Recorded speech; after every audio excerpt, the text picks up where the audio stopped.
Hey guys, Jimmy Vegas here, and in this mini Unity tutorial I'm going to show you how you can quickly and easily create a rotating coin for your Unity game. Don't forget, click subscribe, click the bell icon as well, stay up to date with every tutorial on this channel. With that in mind, let's get this job done. So it's really easy to actually create a coin, and the simplest possible way to do it is by going to Game Object, going to 3D Object, and then going to Cylinder. Rotate the cylinder 90 degrees on the X, and you just need to make the scale quite small on the Y. So we'll have 0.05 maybe. Just going to bring it up so we can see it in the middle of our scene, in the middle of this spotlight.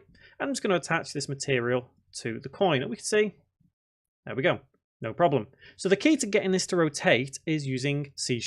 So right click, create C# script. And it's very, very simple. It is quite literally one line of code unless you want to be able to change it in different places. But let's call this rotate coin. There we go. And open it up in Visual Studio. So I'm going to show you how we can actually use a variable as well to keep this going quite nicely. We don't need any annotations or void start. We do need a variable, so public, and we'll have this int, but you can have it as a float if you want to. I'm going to call this rotate speed, semicolon. And all you have to do is in void update, you just put transform dot rotate, and in brackets you rotate it on the three different, well, X, Y, and Z, obviously. So we want it to rotate on the Y. So we're going to have 0 for X, comma, and then we'll have rotate speed, comma, and 0, and then comma, and then we have to do it relative to the world around us. In this case, space dot world. Close bracket, semicolon, and save. So as it stands, rotate speed is always going to be 0 right now. So even when we attach this script to the coin, it's not going to rotate until it recognizes that a value is in there. So to show you how this works exactly, just drag and drop that script onto that cylinder, which is the coin, and then click on that cylinder itself. And you can see here, if I just close that one up, we can see this component here says rotate speed. So let's press play.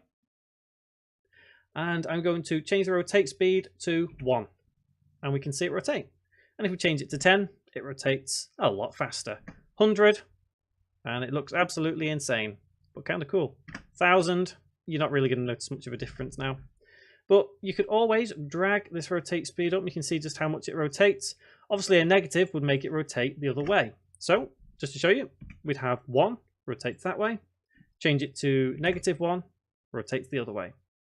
Now, if you want it to rotate without actually having to put a number in there, all you would do is back in your script, you would have void start, close bracket, doesn't need to be private, and you would just have rotate speed equals, let's say 2, and save, head back into Unity, press play, and then you'll see your coin rotating at the speed that you have set it at.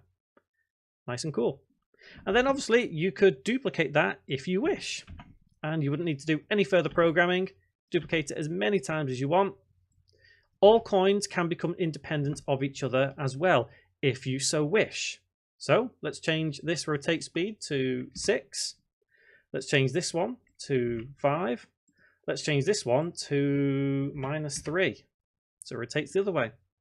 So that's how you can actually create rotating coins in your game. They're quite useful for collectibles or all kinds of different things, but they are customizable on their rotation speed as well, providing you use this variable right here. Guys, thank you very much for watching.